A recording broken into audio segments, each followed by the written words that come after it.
Hello everyone, welcome back to the channel. So ये video B.El.Ed first year के लिए रहने वाली है, स्पेशली चाइल्ड डेवलपमेंट में।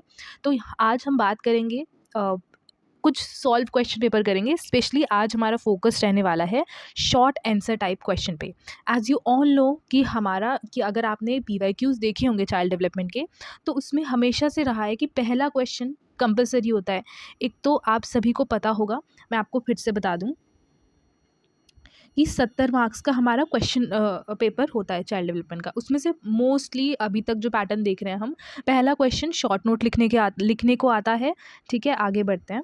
शॉर्ट नोट लिखने को आता है। तो आज का जो हमारा सेशन है, आज का जो वीडियो है, वो सिर्फ हम करेंगे कि इम्पॉर्टेंट शॉर्ट नोट क्वेश्चंस जितने भी पीवाईक्यू से थे। ठीक है, तो क्योंकि पहला क्वेश्चन शॉर्ट नोट आता है जिसमें, जैसे मैं आपको दिखाता हूँ, ये पिछले साल का है, 2024 का है। और क्वेश्चन पेपर 2024 का अगर आपको देखना है चाइल्ड डेवलपमेंट का, तो वो मैंने अपलोड कर चुका है, तो आप वहाँ से विजिट कर सकते हैं। ठीक है, तो जैसे ये फॉर्मेट है, इस तरह के क्वेश्चन आता है कि हमें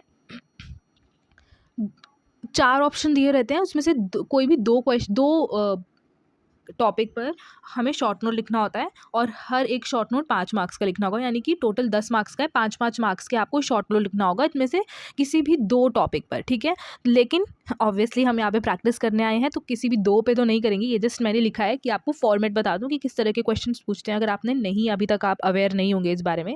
ठीक है, तो ये फॉर्मेट है, तो हम इसी से शुरुआत करते हैं। 2024 के कुछ क्वेश्चन है, तो यहीं से शुरुआत करते हैं। Short note, keep in mind कि ये वीडियो सिर्फ शॉर्ट नोट्स पर रहने वाला है। जितने भी शॉर्ट नोट के क्वेश्चंस आए हैं, जो इंपॉर्टेंट है, जो रिपीटिव है, जो रिपीट हुए हैं, हम सिर्फ उसी को डिस्कस करेंगे। ठीक है, स्टार्ट करते हैं अडेप्टेशन से। Okay, one more thing before starting this series, I want to tell you कि there are some important topics जो आपको मस्ट है करना। चाइल्ड डेवलपमेंट पेपर के लिए तैयारी कर रहे हो, एग्जाम आ रहा है या फिर जो भी है, तो अगर आप तैयारी कर रहे हो, तो जो कुछ मस्ट टॉपिक है जो आपको करने ही करने हैं, वो है प्याजे थ्योरी। ठीक है, Erikson theory, attachment theory, Kohlberg moral development theory, and प्याजे मॉरल डेवलपमेंट कर लेना, मॉरल डेवलपमेंट भी कर लेना, छोटा सा है। इंक्लूसिव एजुकेशन, यानी कि जो डाइवर्सिटी इन क्लासरूम वाला है, डिसेबल वाला है। प्ले हो गया। ठीक है, सेल्फ कॉन्सेप्ट और सेल्फ एस्टीम वाला जो है ये। फिर influence of family, peer, media and school in child's development, parenting style कह सकते हैं। तो ये कुछ टॉपिक्स है जो आपको करना ही करना है, तो वो ज़्यादा बेटर होगा, क्योंकि ये मैंने एक पैटर्न, जो मैंने जितना एनालिसिस किया है कि जो रिपीटेटिव हो रहे हैं क्वेश्चंस, वो मोस्टली इन्हीं टॉपिक्स के अराउंड हो रहे हैं। इसके अलावा भी होंगे, इसके अलावा भी क्वेश्चंस आएंगे, नो डाउट, लेकिन आपको इतना तो करके ही जाना है जो मैंने बताया है। क्लियर है? अब हम शुरू करते हैं अडेप्टेशन से। देखो, adaptation as we all know प्याजे थ्योरी से रिलेटेड है। अडेप्टेशन के बारे में आपको कुछ भी लिखना हो, तो जो बात ध्यान रखनी है कि ये की टर्म्स तो आपको यूज़ करने ही करने हैं, इसलिए मैंने यहाँ पे लिख दिया है कि कुछ की टर्म्स जो आपको यूज़ करने ही करने हैं अडेप्टेशन के बारे में आंसर लिखने के टाइम। पहला हो गया अडेप्टेशन, तो खुद। दूसरा schema, assimilation, accommodation, equilibrium and cognitive development, जैसे कुछ की टर्म्स है जो आपको अपने आंसर में लिखना ही लिखना है। ठीक है, आगे बढ़ते हैं। तो देखो, अडेप्टेशन ऑब्वियसली प्याजे थ्योरी से रिलेटेड है। जीन प्याजे के अकॉर्डिंग कॉग्निटिव डेवलपमेंट हमारा जो है, मतलब हमारा जो कॉग्निशन का डेवलपमेंट है, हमारा जो कॉग्निटिव डेवलपमेंट है, वो 2 मेन प्रोसेस के थ्रू होता है। एक अडेप्टेशन और दूसरा ऑर्गेनाइजेशन। ये सिर्फ मैंने आपको बेसिक क्लैरिटी के दिया था, आप ये ना भी लिखोगे तो चलेगा। ऑल्सो कीप इन माइंड, ये मैं आपको एग्जैक्ट आंसर नहीं दे रही हूँ कि आपको ये ही चीज़ लिखना है, जस्ट आपकी अंडरस्टैंडिंग के लिए। कुछ चीज़ें आपकी अंडरस्टैंडिंग के लिए होगी, कुछ चीज़ें ये कि आप क्या लिख सकते हो। ठीक है, आइडिया बनाने के लिए, बिल्ड करने की, कि आप जब एग्जाम में बैठो तो मेरी ये बातें याद रहे। और क्योंकि ऑब्वियसली मैं अगर जितना पढ़ाऊँगी सब कुछ तो याद नहीं रहेगा, एटलीस्ट मैं जितना पढ़ाऊँ उसमें से कुछ चीज़ें तो याद रहे और आप दिमाग में आ जाए एग्ज़ाम टाइम पे मेरी बातें। तो मैं कोशिश करूँगी कि ज़्यादा से ज़्यादा चीज़ें उसके बारे में बता सकूँ। एंड ऑल्सो अडेप्टेशन को अगर आपको डिटेल में समझना है, जानना है, तो मैंने बहुत टाइम पहले प्याजे की थ्योरी, कॉग्निटिव थ्योरी पे एक वीडियो बनाया था। 2-3 लेक्चर्स थे उसके, 3 पार्ट थे, तो वो आपको आई बटन में मिल जाएगा, वहाँ से चेक कर लेना, पढ़ लेना। जीन प्याजे बहुत इंपॉर्टेंट है, तो मैंने एकदम डिटेल में बताया कि आपको अडेप्टेशन का प्रोसेस आराम से समझ आ जाएगा। फिलहाल आपको अगर नोट्स, शॉर्ट नोट के हिसाब से ही बताऊँ, ठीक है, तो कॉग्निटिव डेवलपमेंट जो है, 2 मेन प्रोसेस से हमारा कॉग्निशन का डेवलपमेंट होता है, एक तो अडेप्टेशन, एक ऑर्गेनाइजेशन। तो हम यहाँ पे अडेप्टेशन की बात करेंगे। सबसे पहले आपको क्या करना है, अडेप्टेशन के प्रोसेस को एक्सप्लेन कर देना है, डिफाइन कर देना है कि अडेप्टेशन का मतलब क्या होता है। ये एक ऐसा प्रोसेस है, ऑब्वियसली हम समझ आ रहा है कि अडेप्ट होना, यानी कि ऐसा प्रोसेस जिसमें बच्चे जो है, बच्चे अपनी अंडरस्टैंडिंग को एडजस्ट कर रहे हैं इस दुनिया में अडेप्ट होने के लिए, ठीक है, चेंजेस में अडेप्ट होने के लिए हमें अपने अंडरस्टैंडिंग में भी तो एडजस्टमेंट लानी पड़ती है, जो भी हमारी समझ है उसमें भी तो अडेप्शन लाना पड़ता है, चेंज लाना पड़ता है। तो बेसिकली इस प्रोसेस है जहाँ पे बच्चा अपनी अंडरस्टैंडिंग, अपनी समझ को एडजस्ट करता है थ्रू अपने एनवायरनमेंट के इंटरेक्शन के थ्रू अपनी समझ को एडजस्ट करता है। इसी प्रोसेस को हम अडेप्टेशन बोलते हैं। दुनिया को लेकर जो समझ है उसको एडजस्ट करता है, जो भी कैसे एडजस्ट करता है, थ्रू जो भी इंटरेक्शन वो कर रहा है एनवायरनमेंट के साथ। एनवायरनमेंट का मतलब है हमारे आसपास की जो सराउंडिंग है, बच्चे की जो आसपास की सराउंडिंग है, ठीक है। तो एक बार पढ़ लेना। तो प्याजे कहते हैं कि अडेप्टेशन जो है दो प्रोसेस, कॉम्प्लीमेंट्री प्रोसेस के थ्रू होता है। पहला एसिमिलेशन, एकोमोडेशन। तो ये सारी चीज़ें आई होप आपने अभी तक आपको क्लियर होगी या आपको पता होनी चाहिए। प्याजे थ्योरी तो यार मतलब वो तो करके ही जाना है। आई थिंक अब आप इस स्टेज में हो कि आपको इसकी इंपॉर्टेंस पता होनी चाहिए कि कितना इंपॉर्टेंट है, ठीक है। तो आप कैसे हेडिंग डाल सकते हो, आप ऐसे हेडिंग डालना, पहली तो अडेप्टेशन थ्रू एसिमिलेशन, ठीक है। जब लिखोगे नोट्स में कि अडेप्टेशन दो तरह से हो सकता है, कैसे बच्चा अडेप्ट कर रहा है एसिमिलेशन के थ्रू, और कैसे बच्चा अडेप्ट कर रहा है एकोमोडेशन के थ्रू। तो ये दोनों आप पढ़ लेना, मैं इसको डिटेल में नहीं बताऊंगी, आप पढ़ लेना। मैं आपको ये स्क्रीन वापस से अच्छे से दिखा दूंगी, तो आप पॉज करके पढ़ लेना, ठीक है। अगर मैं एक वर्ड में बताऊं, सो एसिमिलेशन में क्या होता है कि बच्चा जो है, see when a child fits new information into existing mental structure या स्कीमास, बच्चे की जो एग्जिस्टिंग स्कीमा है, जो ऑलरेडी उसके दिमाग में है, जो ऑलरेडी उसके दिमाग में इन्फॉर्मेशन है, उसमें कोई न्यू इन्फॉर्मेशन फिट कर रहा है। तो एक तो अडेप्टेशन ऐसे हो सकता है, इसको हम एसिमिलेशन बोलते हैं कि जब एग्जिस्टिंग स्कीमा में कोई न्यू इन्फॉर्मेशन फिट हो रहा है। एकोमोडेशन में क्या होता है कि जब वो चाइल्ड चेंजेस देयर, अपना वो पूरा एग्जिस्टिंग स्कीमा ही चेंज कर रहा है एक न्यू इन्फॉर्मेशन के साथ, ठीक है। इसको हम एकोमोडेशन बोलेंगे। अब दीज टू प्रोसेसेस एक साथ वर्क करते हैं थ्रू इक्विलिब्रियम, यानी दोनों में इक्विलिब्रेशन होना चाहिए। इस कॉन्सेप्ट को, अगर आपको अभी भी कॉन्सेप्ट क्लियर नहीं आ रहा है, क्योंकि मैं तो सिर्फ ऊपर ऊपर से समझा सकती हूँ, अगर आपको नहीं आया है तो आई सजेस्ट यू कि प्लीज़ जो मेरी प्याजे की कॉग्निटिव थ्योरी पे वो है वीडियो है, 3 पार्ट है, वो देख लेना। वो एकदम मैंने डिटेल में बताया है और एकदम आपको कॉन्सेप्ट क्लियर हो जाएगा। ये तीनों बहुत इंपॉर्टेंट टर्म्स है, adaptation, assimilation, accommodation and equilibrium, चारों इंपॉर्टेंट है, ठीक है। तो ये दोनों ही प्रोसेस इक्विलिब्रियम के थ्रू साथ में काम करते हैं, जिससे कि एक मेंटल बैलेंस बनाने में हेल्प करता है, जैसे जैसे बच्चा सीखता है और ग्रो करता है, ठीक है। तो उसके बाद तो सबसे पहले अगर आपको लिखना हो अडेप्टेशन के बारे में, सबसे पहले डिफाइन करो अडेप्टेशन से आप क्या समझ रहे हो। फिर प्याजे ने अडेप्टेशन के बारे में क्या बोला था कि दो कॉम्प्लीमेंट्री प्रोसेस के थ्रू होता है, और इक्विलिब्रियम की भी मेंशन कर देना, और लास्ट में तुम्हें अडेप्टेशन का सिग्निफिकेंस लिखना होगा। तो यहाँ पे देखो, जैसे कि एसिमिलेशन के थ्रू कैसे अडेप्ट कर रहा है, मैं सिर्फ एग्जाम्पल बता देती हूँ, आप पढ़ लेना। फॉर एग्जाम्पल, अगर किसी बच्चे ने एक डॉग देखा for the very first time, ठीक है, और बच्चा, वही जो बच्चा है वो ऑलरेडी कैट के बारे में जानता है कि कैट कैसा होता है, तो जब उसने पहली बार डॉग देखा तो उस डॉग को उसने कैट ही एज्यूम कर लिया। तो यानी कि उसके अंदर जो एग्जिस्टिंग स्कीमा थी, किसके बारे में, कैट्स को लेकर जो एग्जिस्टिंग स्कीमा थी, उसमें उस एग्जिस्टिंग स्कीमा में उसने न्यू इन्फॉर्मेशन ऐड की, दैट डॉग, है ना, कि अच्छा ये जो दिख रहा है ये भी कैट है। तो अपने एग्जिस्टिंग स्कीमा में ही नई इन्फॉर्मेशन ऐड की ना, तो ये एसिमिलेशन हुआ, ठीक है। क्यों, कैसे एडजस्ट किया, क्योंकि दोनों स्मॉल है, दोनों फरी है, दोनों के 4 लेग्स है। तो इन सब बातों पे ध्यान रख के उसने एग्जिस्टिंग स्कीमा में एक नई इन्फॉर्मेशन फिट कर ली कि डॉग भी कैट होता है, ठीक है। अब ये एसिमिलेशन हो गया। एकोमोडेशन में क्या होता है कि लेकिन अब बच्चा देखता है, अब वो क्या देख रहा है कि डॉग को वो कैट ही समझ रहा है, तो ये एसिमिलेशन हो गया। लेकिन अब वो ये नोटिस करने लगता है कि डॉग तो, एक मिनट, ये नोटिस करने लगता है कि डॉग भी बार्क कर रहा है, डॉग तो भौंक रहा है भी नहीं, डॉग तो भौंक रहा है लेकिन कैट तो म्याऊं म्याऊं करती है। तो यानी कि हाँ, यानी ओके, डॉग तो भौंक रहा है और कैट तो म्याऊं म्याऊं करती है, डॉग तो खेलता ज़्यादा है लेकिन कैट तो ज़्यादा सोती है। जब वो ये चीज़, बच्चा ये ऑब्जर्वेशन करने लगेगा, ये बिहेवियर ऑब्जर्व करने लगेगा, तब स्लोली धीरे धीरे बच्चा ये समझने लगेगा कि डॉग्स और कैट डिफरेंट है। तो यानी कि अब बच्चा जो है डॉग के लिए एक नया स्कीमा क्रिएट करता है कि नहीं, डॉग अलग है और कैट अलग है, ठीक है। और अपने पुराने स्कीमा फॉर ओल्ड को अपडेट करता है कि नहीं भाई, कैट की कैरेक्टरिस्टिक्स वो चेंज करता है, यानी उसने नई स्कीमा बनाई ना, ठीक है। तो ये एकोमोडेशन के थ्रू अडेप्ट कर रहा है। तो दो तरीके हो गया, इक्विलिब्रियम वाला पढ़ लेना, एज आई सजेस्ट यू, प्याजे थ्योरी देख लेना। लास्ट में ये सिग्निफिकेंस आपको बताना है कि अडेप्टेशन प्रोसेस एक हमारे बच्चे के कॉग्निटिव डेवलपमेंट के लिए अडैप्टेशन प्रोसेस बहुत क्रूशियल है। क्यों क्यों क्रूशियल है, क्यों इम्पोर्टेंट है, वो आपको बताना है। क्योंकि पियाजे थ्योरी के अकॉर्डिंग ये जो प्रोसेस है हमारा, देखो क्या लिखा है, this process is what facilitates growth through each of the 4 developmental stages. इन चारों स्टेजेस में ही जो ग्रोथ होता है, जो पियाजे ने 4 डेवलपमेंटल स्टेजेस बताए, उन चारों स्टेजेस में उन चारों डेवलपमेंटल स्टेजेस में ग्रोथ कैसे होता है, एडेप्टेशन के थ्रू ही। अडेप्ट करते करते ही बच्चा लर्न करता है, ग्रो करता है और डिफरेंट डेवलपमेंटल स्टेज में पहुंचता है। ठीक है, तो ये है, आपको ये पढ़ना ज़रूरी है, तो एक बार पढ़ लेना। सिग्निफिकेंस हो गया। अब आते हैं हमारा जो दूसरा टॉपिक है, significance of play in childhood. Play एक इम्पॉर्टेंट टॉपिक है जो मतलब मैं ये नहीं कहूँगी कि हर बार ही आता है, लेकिन चांसेस ज़्यादा रहते हैं कि आ सकता है। ठीक है, तो ये प्ले से रिलेटेड चीज़ें भी आप कर लेना तो वो बेटर रहेगा। Significance of play in childhood. ठीक है, प्ले के बारे सिग्निफिकेंस पूछा है, तो देखो मैं अभी इस फोकस मेरा सिर्फ सिग्निफिकेंस पे ही रहेगा। तो पहले तो आप बताओगे कि प्ले होता क्या है, प्ले का मतलब क्या है तुम्हारे अकॉर्डिंग। तो बेसिकली प्ले एक फंडामेंटल, लेट मी जूम ना, या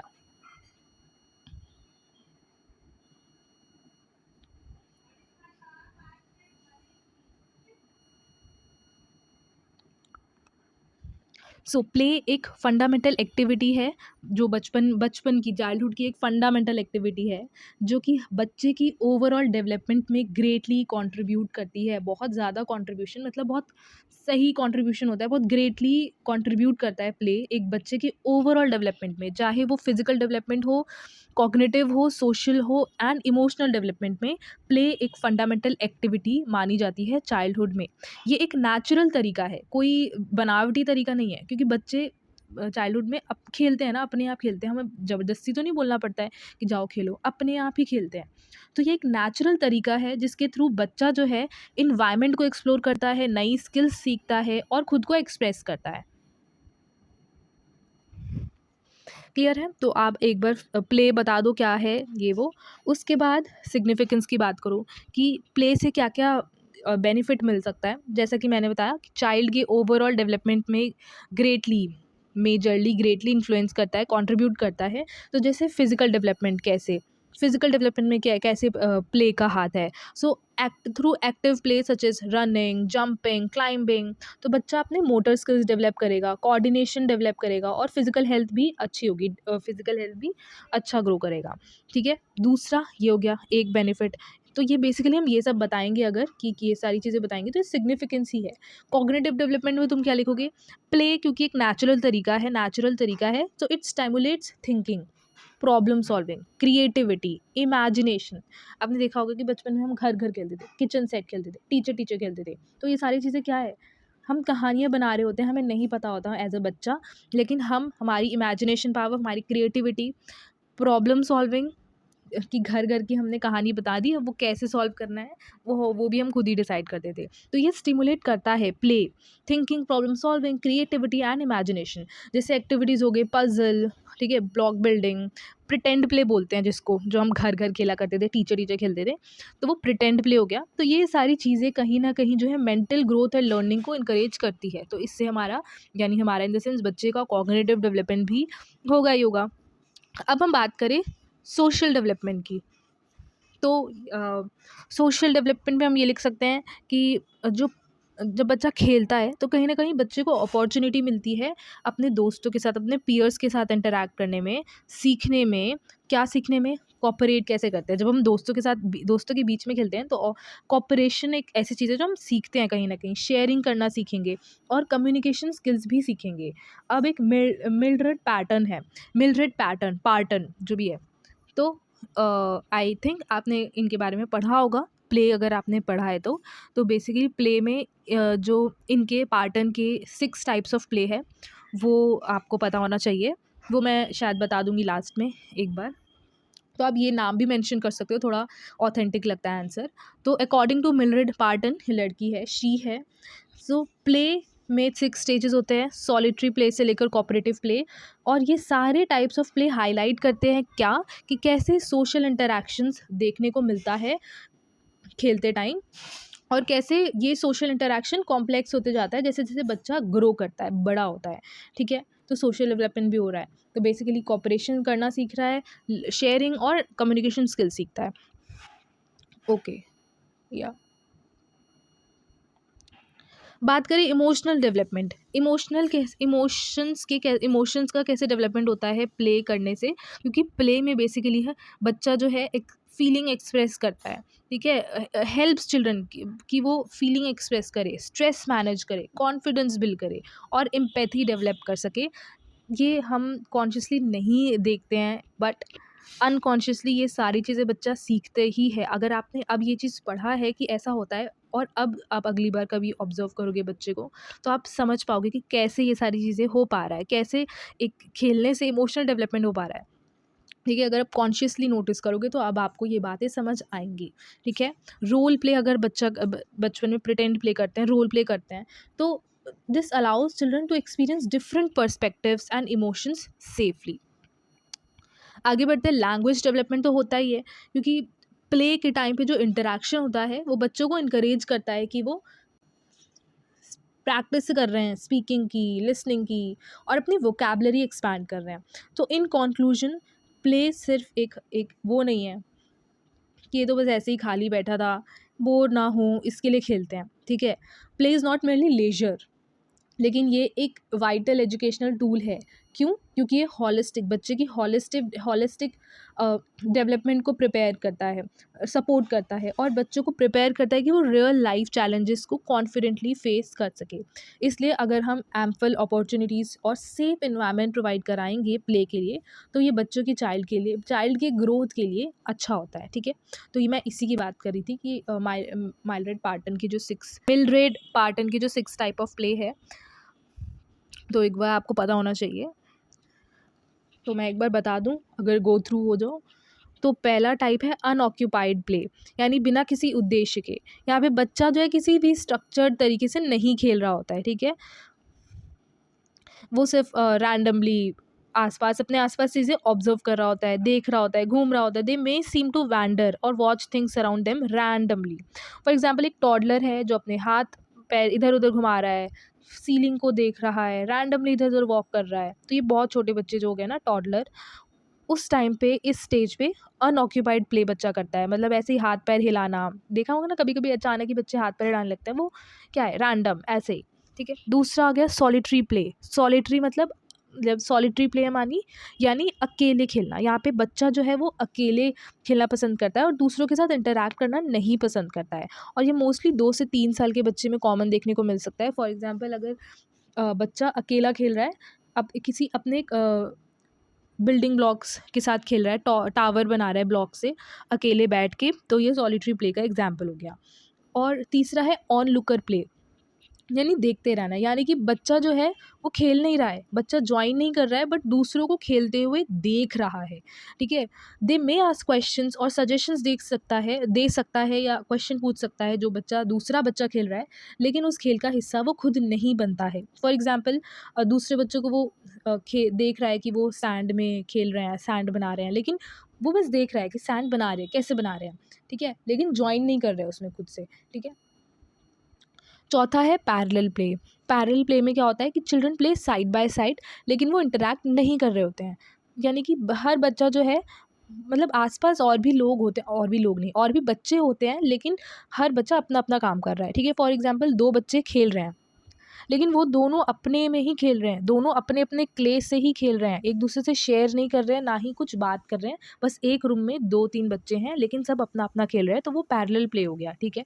पांचवा है एसोसिएटिव प्ले, सहभागी खेल। यानी कि यहाँ पर एसोसिएटिव प्ले में क्या होता है कि बच्चा जो है अपने टॉयज़, अपने खेल खिलौना शेयर करते हैं, इंटरैक्ट करते हैं, लेकिन अभी भी प्ले जो है वो वेल ऑर्गेनाइज्ड नहीं होती है। लेकिन बस जो कुछ भी खेल रहे होते हैं तो साथ में खेलेंगे, मिलजुल के खेलेंगे, अपने टॉयज़ खिलौना शेयर करेंगे, बात करेंगे, ठीक है। Talk, borrow, watch each other, but don't work towards a common goal. ज़रूरी नहीं कि दोनों का एक ही गोल हो, अलग अलग हो सकता है। जैसे कि बच्चे साथ में ब्लॉक बना रहे हो, बात कर रहे हो, शेयर कर रहे हो, लेकिन वो अपना अपना ब्लॉग बना रहे होंगे। ये नहीं कि दोनों मिलकर एक ही ब्लॉग बना रहे होंगे, नहीं, दोनों यहाँ पे कॉमन गोल का मतलब यही है कि दोनों मिलके कोई एक काम नहीं कर रहे हैं, दोनों अपना अपना ही काम कर रहे हैं, लेकिन एक दूसरे से शेयर कर ले रहे हैं, इंटरैक्ट कर ले रहे हैं, ये हो गया। छठा है कोऑपरेटिव प्ले। लास्ट जो है हमारा कोऑपरेटिव प्ले में क्या होता है, ये एडवांस्ड फॉर्म ऑफ प्ले है। इसमें बच्चा जो है वो रूल्स के साथ खेलता है, रोल्स के साथ खेलता है, और उनका एक शेयर्ड गोल भी होता है। जस्ट अ मिनट, या उनका एक शेयर्ड गोल भी होता है। फॉर एग्जाम्पल, अगर वो घर घर खेल रहे हैं या कोई टीम गेम खेल रहे हैं, तो इसमें क्या होगा, आप इसका एग्जांपल, अगर एग्जांपल याद आ रहा है दिमाग में तो कमेंट कर सकते हो, मुझे अभी नहीं ध्यान आ रहा। पर घर घर का एग्जांपल ले सकते हो कि हमने कोई रूल बनाया, पर्टिकुलर रूल बनाया कि मैं ऐसे ही खेलना है, या सबका रोल हमने डिवाइड कर लिया और हम एक ही गोल, सारे मिलके ही खेल रहे हैं, 5-6 बच्चे हैं मिलके ही खेल रहे हैं, सबका एक ही गोल है कि यहाँ पे हमारा घर घर खेल रहे हैं, ऐसे ऐसे ही करना है, सबका एक ही गोल है ना। तो ये हो गया हमारा कोऑपरेटिव प्ले। तो ये प्ले एक बार पढ़ लेना। देखो, अगर हम अब बात करते हैं सेल्फ़ एस्टीम के बारे में, अगर हमसे पूछता है शॉर्ट नोट लिखने को सेल्फ़ एस्टीम पे, तो हम क्या-क्या चीज़ें लिख सकते हैं? तो अगेन सबसे पहला स्ट्रक्चर यही है कि पहले आप जो भी चीज़ पूछा है उसको डिफ़ाइन करो। फिर वो अगर किसी भी थ्योरी से, किसी भी टॉपिक से जो आपने सीडी में पढ़ा है, उससे रिलेट करो, अगर पढ़ा है या उसमें है तो। उसके बाद क्यों इम्पोर्टेंट है या जो भी है, जहाँ तक ये रेलेवेंट है वहाँ तक आपको लिखना है, मतलब कॉमन स्ट्रक्चर यही रहने वाला है। तो सबसे पहले हम सेल्फ एस्टीम के बारे में लिख सकते हैं कि सेल्फ एस्टीम बेसिकली मतलब है कि how a person feels about themselves, कि कैसे जो है खुद के बारे में हम सोचते हैं, वो सेल्फ एस्टीम हमारा होता है कि हम खुद के बारे में कैसा फील करते हैं, कि वेदर हम सोचते हैं कि हम वर्दी है, हम केपेबल है, हम वैल्यूड है कि नहीं। तो हमारा सेल्फ एस्टीम है। बेसिकली सिंपल वर्ड्स में बोले कि सेल्फ एस्टीम यानी कि बच्चे का एक सेल्फ रेस्पेक्ट या सेल्फ वर्थ क्या है, मतलब बच्चा अपने आप को, खुद को कैसा फील करता है, कि वो खुद को किस तरह से देखता है, ठीक है, यानी बच्चे का सेल्फ रिस्पेक्ट क्या है, बच्चे का सेल्फ वर्थ क्या है, ठीक है। तो एक दो टाइप्स होते हैं, एक high self esteem, low self esteem. अगर एक बच्चे का हाई सेल्फ एस्टीम होगा, ठीक है, तो यानी कि वो कॉन्फिडेंट फील करेगा, वो ये बिलीव करेगा कि वो कोई भी चीज़ आसानी से कर सकता है, ठीक है, आसानी से नहीं, मतलब कोई भी चीज़ वो सही तरीके से कर लेगा, they can do things well, ठीक है, और वो खुद को वैल्यू करते हैं। दूसरा, कि जो बच्चे लो सेल्फ एस्टीम के साथ होते हैं, मतलब पैदा नहीं होते हैं, बट ऐसा होता है कि वो आसपास का एनवायरनमेंट, आगे आगे हम पढ़ेंगे कि क्या फैक्टर्स होते हैं जो बच्चे के सेल्फ एस्टीम को शेप करता है। तो ऐसे बच्चे जिनका सेल्फ एस्टीम लो होता है, वो इन्फीरियर हमेशा समझते हैं, वो कितने भी टैलेंटेड हो, पूरी दुनिया को दिख रहा है वो टैलेंटेड है, लेकिन उन्हें ही नहीं दिखेगा वो कितने टैलेंटेड है। हर चीज़ में कमियाँ ढूंढेंगे, हर चीज़ में वो खुद को समझेंगे कि हम तो किसी काम के नहीं है, हम सबसे नीचे हैं। तो इस तरह के बच्चों में सेल्फ एस्टीम लो होता है, वो खुद को इन्फीरियर समझते हैं, अपनी एबिलिटीज़ को डाउट करते हैं और नई चीज़ें ट्राई करने से डरते हैं। सेल्फ एस्टीम एक बहुत ही बड़ा रोल प्ले करता है इस चीज़ में कि कैसे बच्चा दूसरे से इंटरैक्ट कर रहा है, कैसे उनका मोटिवेशन है चीज़ें लर्न करने का, उनका इमोशनल हेल्थ कैसा है and their ability to face challenges. ये सारी चीज़ें डिपेंड करता है कि उनका सेल्फ एस्टीम कैसा है। अगर उनका सेल्फ एस्टीम लो होगा तो वो दूसरे बच्चे से इंटरैक्ट अच्छे से नहीं करेंगे, या वो कोशिश करेंगे वो ज़्यादातर किसी से बात ना करें, ठीक है। अगर उनका सेल्फ एस्टीम लो होगा तो वो ज़्यादा मोटिवेटेड नहीं रहेंगे, हमेशा भी किसी चीज़ के लिए, कुछ भी सीखने के लिए मोटिवेटेड कभी नहीं रहेंगे, ठीक है। उनका इमोशनल हेल्थ भी ऐसा डाउन डाउन सा रहेगा, ठीक है, डल सा रहेगा, ओके। सो ये सारी चीज़ें डिपेंड करती है कि हमारा बच्चे का सेल्फ एस्टीम कैसा है, ओके। आगे बढ़ते हैं, development of self esteem in children. बच्चों में कैसे सेल्फ एस्टीम डेवलप होता है, तो ये अर्ली चाइल्डहुड से ही सेल्फ एस्टीम कहीं ना कहीं डेवलप होने लगता है, एंड ये through out the life continue रहता है। ऐसा नहीं कि एक पर्टिकुलर स्टेज पे आके रुक जाता है, नहीं, थ्रू आउट द लाइफ ये सेल्फ एस्टीम हमारा डेवलप होता ही है, ठीक है। तो कुछ फैक्टर्स की बात करूँ जिससे सेल्फ एस्टीम इफ़ेक्ट होता है, इन्फ्लुएंस्ड होता है, तो पहला हो गया जैसे पेरेंटल इन्फ्लुएंस, कि जिस तरह से बचपन से ही जिस तरह से पेरेंट्स किस तरह से बच्चों के साथ ट्रीट करते हैं, वो कहीं ना कहीं डीपली इम्पैक्ट करता है उनके सेल्फ एस्टीम पे। लव, एक्सेप्टेंस, इंकरेजमेंट, अगर इस तरह की चीज़ें पेरेंट्स की तरफ से मिलेंगी तो सेल्फ एस्टीम हाई होगा। क्रिटिसिज्म, नेग्लेक्ट, और अगर पनिशमेंट ही चीज़ें, इस तरह की चीज़ें ज़्यादा फैमिली में रहेंगी, पेरेंट्स के थ्रू ये सारी चीज़ें ज़्यादा मिलेंगी, क्रिटिसिज्म, नेग्लेक्ट, पनिशमेंट, तो इससे बच्चे का सेल्फ एस्टीम लो होगा। तो कहीं न कहीं पेरेंटल इन्फ्लुएंस एक वन ऑफ द फैक्टर है। दूसरा आ गया हमारा स्कूल एंड टीचर्स रोल, कि टीचर्स का भी एक इम्पॉर्टेंट रोल है कि वो हाँ, कि वो पार्टिसिपेशन इनकरेज करे। किस तरह से वो पार्टिसिपेशन इनकरेज इनकरेज कर रही हैं या नहीं कर रही हैं। कितने एफ़र्ट्स को वो प्रेज़ कर रही है, यानी कि एफ़र्ट्स को वो एप्रिशिएट कर रही है, और कितना सपोर्टिव एनवायरनमेंट क्रिएट कर रही है। अगर वो ये सारी चीज़ें करेंगी तो बच्चे का सेल्फ एस्टीम हाई होगा, पॉजिटिव रहेगा, फेयर ट्रीटमेंट होगा, इक्वल अपॉर्च्युनिटीज़ मिलेंगी, तो इससे बच्चे खुद को वैल्यूड फ़ील करेंगे और सेल्फ एस्टीम पे भी इम्पैक्ट पड़ेगा। तीसरा आ गया हमारा पीयर रिलेशनशिप, यानी कि बीइंग एक्सेप्टेड बाय फ्रेंड्स। अगर हम देख रहे हैं, अगर किसी बच्चा है, अगर अगर किसी बच्चे के जो मतलब एक पर्टिकुलर बच्चा है, उनके फ्रेंड्स हैं, उनके फ्रेंड्स हमेशा उसको सपोर्ट करते हैं, उनके फ्रेंड्स उस बच्चे को जैसा है वैसा ही एक्सेप्ट करते हैं, तो इससे बच्चों को एक सेंस ऑफ बिलोंगिंग बच्चे के अंदर आती है, ठीक है। लेकिन अगर वही फ्रेंड्स की तरफ से, पीयर की तरफ से, क्लासमेट्स की तरफ से उस बच्चे को बुली किया जा रहा है, रिजेक्ट किया जा रहा है या एक्सक्लूडेड फील कराया जा रहा है, जिससे सेल्फ कॉन्फिडेंस डैमेज होगा, जो कहीं ना कहीं बच्चे की, कहीं ना कहीं क्या, डायरेक्टली जो बच्चे के सेल्फ एस्टीम को इफ़ेक्ट करेगा, ठीक है। अब हम ना इसको, ये तुम्हारी मर्ज़ी है, बट इसको हम आगे बढ़ते हैं। मैं अभी बताती हूँ, मैं ये बोलने वाली थी कि इसको हम एरिक्सन थ्योरी के 2 ऐसे स्टेजेस है, जिससे हम एग्ज़ाम्पल में यूज़ कर सकते हैं कि कैसे इससे सेल्फ एस्टीम लो हो रहा है या हाई हो रहा है वो। हाँ, तो एरिक्सन के 2 स्टेजेस हैं, उससे भी लिंक कर सकते हैं। पहले इसको कंटिन्यू कर लेते हैं, आई थॉट कि वो ख़त्म हो गया है। चौथा है, ये फैक्टर्स ही है, अचीवमेंट्स इन सक्सेस। जब बच्चा जो है कोई गोल अचीव कर लेता है, या कोई नया स्किल सीखता है, या अच्छा रिजल्ट आता है किसी भी चीज़ में, कोई भी परफॉर्मेंस हो, चाहे डांस, कोई भी स्किल में, किसी भी तरह का परफॉर्मेंस में, अगर वो उसके अच्छे रिजल्ट आ रहे हैं, तो वो ज़्यादा कॉन्फिडेंट और केपेबल फील करता है। तो हाँ, यानी सेल्फ एस्टीम हाई होगा। लेकिन वहीं लगातार अगर बच्चा किसी चीज़ में हारता जा रहा है, या कुछ भी अचीव नहीं कर पा रहा है दिन ब दिन, तो उसका जो सेल्फ एस्टीम लो होगा। तो ये भी एक फैक्टर है। लास्ट जो है हमारा है मीडिया एंड सोशल एक्सपेक्टेशंस, कि एक्सपोजर टू अनरियलिस्टिक इमेजेस और कंपैरिजन जो मीडिया में इतना होता है, वो कहीं ना कहीं सेल्फ एस्टीम को लोअर कर देता है, स्पेशली एडोलेसेंट्स में। जैसा कि आजकल सोशल मीडिया की वजह से कई लोगों का सेल्फ एस्टीम, हमारे जैसे लोगों का एडोलेसेंस में आने के बाद से ही अडल्ट का भी सेल्फ एस्टीम लो होने का मेन रीज़न सोशल मीडिया भी आजकल बढ़ता जा रहा है, ठीक है। तो मैं उसकी तो बात ही नहीं करना चाहूँगी, वरना वीडियो और लंबी हो जाएगी। बात करते हैं इम्पोर्टेंस क्या है चाइल्ड के डेवलपमेंट में, सेल्फ एस्टीम एस्टीम की क्या इंपॉर्टेंस है। तो पहला तो इमोशनल हेल्थ में काम आएगा। इमोशनल हेल्थ बच्चे का अच्छा होगा कैसे, अगर जिस बच्चे का सेल्फ एस्टीम अच्छा होगा, यानी कि ज़्यादा होगा, पॉजिटिव सेल्फ एस्टीम होगा, तो वो बच्चा खुश रहेगा, एंशियस कम रहेगा, और इमोशनली स्ट्रॉन्ग हो पाएगा।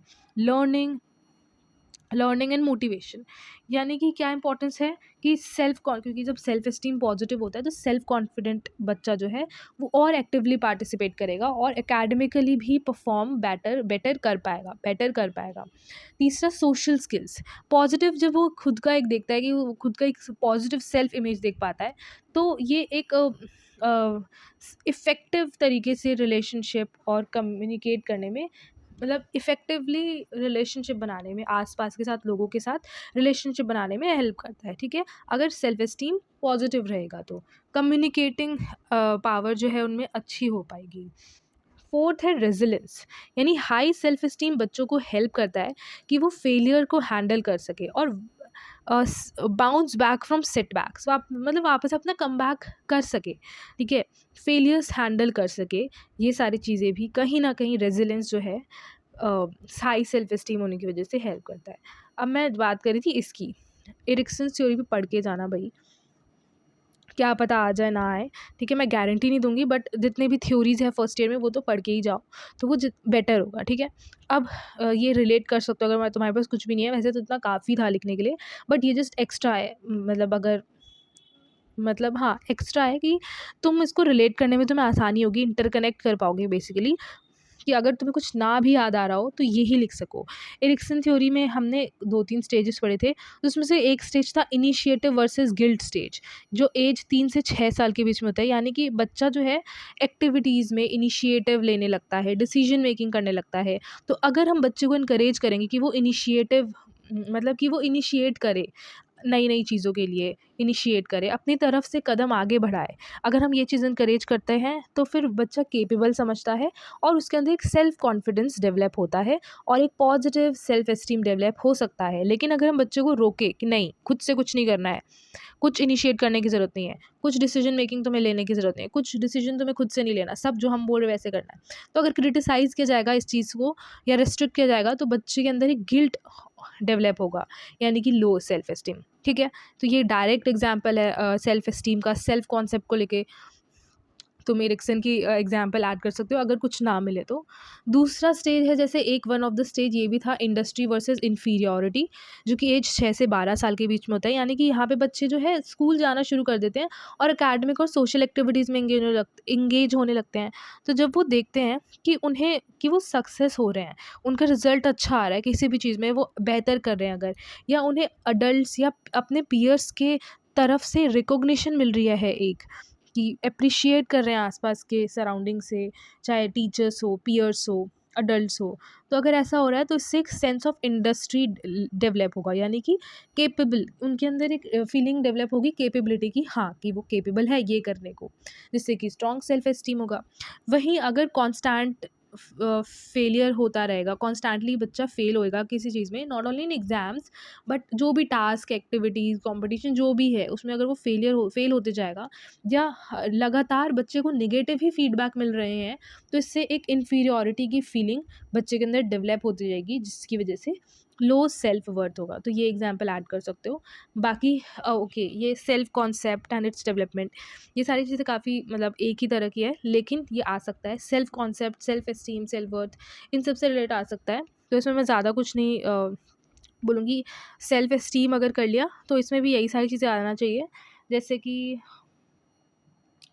सेल्फ कॉन्सेप्ट में क्या लिख सकते हो, basically overall image self concept का मतलब खुद को लेकर उनकी क्या अंडरस्टैंडिंग है, उनका ओवरऑल इमेज क्या है खुद को लेकर, वो कैसा खुद को समझते हैं। चाहे उसमें ये सब चीज़ें आ जाती है कि वो उनके अंदर खुद को वो क्या समझते हैं, कि उनके अंदर कितनी एबिलिटीज़ है, क्या एबिलिटीज़ है, उनकी पर्सनैलिटी कैसी है, क्या वैल्यूज़ वो मानते हैं, क्या उनका रोल है सोसाइटी में। मतलब इतना एब्स्ट्रैक्ट क्वेश्चन भी नहीं पूछते हैं, बट उनके अकॉर्डिंग, ठीक है? ये हम अभी डेवलपमेंट में मे बी पढ़ सकते हैं आगे। कि उनके अकॉर्डिंग छोटे बच्चों के हिसाब से हो सकता है एक छोटा-सा ही रोल हो, ठीक है? क्योंकि ये क्वेश्चन बहुत एब्स्ट्रैक्ट है कि हम कौन है करके। लेकिन हाँ, एज वाइज़ ये क्या बोलते हैं, कॉन्क्रीट से एब्स्ट्रैक्ट मैनर में ही होता है। बेसिकली वही हो गया, who am I, self concept का मतलब ये हो गया। इसमें सारी चीज़ें आ जाएंगी कि कैसे बच्चा जो है खुद को फिजिकली देखता है, इमोशनली देखता है, सोशली देखता है और इंटेलेक्चुअली देखता है। सेल्फ कॉन्सेप्ट के कुछ कंपोनेंट्स की बात करूँ, फिजिकल सेल्फ कैसा है, ठीक है? हम बोलते हैं ना फिजिकल सेल्फ कैसा है, यानी कि कैसा हमा जैसे अगर मेरा सेल्फ कॉन्सेप्ट है, तो मेरा सेल्फ कॉन्सेप्ट में कंपोनेंट्स में आएंगे कि मैं मेरा फिजिकल सेल्फ कैसा है, यानी मैं कैसे दिखती हूँ, मेरा हाइट क्या है, मेरा अपीयरेंस क्या है। एकेडमिक सेल्फ, क्या मैं पढ़ाई में अच्छी हूँ या अच्छा हूँ। सोशल सेल्फ, मैं दूसरों से कैसे इंटरैक्ट करता हूँ या करती हूँ। फॉर एग्जांपल मैं इंट्रोवर्ट हूँ, तो ये मैंने मुझको लेकर एक समझ है, मैंने समझ बनाई है, भले ही वो सही हो गलत हो, लेकिन मैंने अपनी क्या समझ बनाई है कि मैं इंट्रोवर्ट हूँ या मुझे ज़्यादा लोगों से बात करना पसंद नहीं है। तो ये मेरा सोशल सेल्फ है।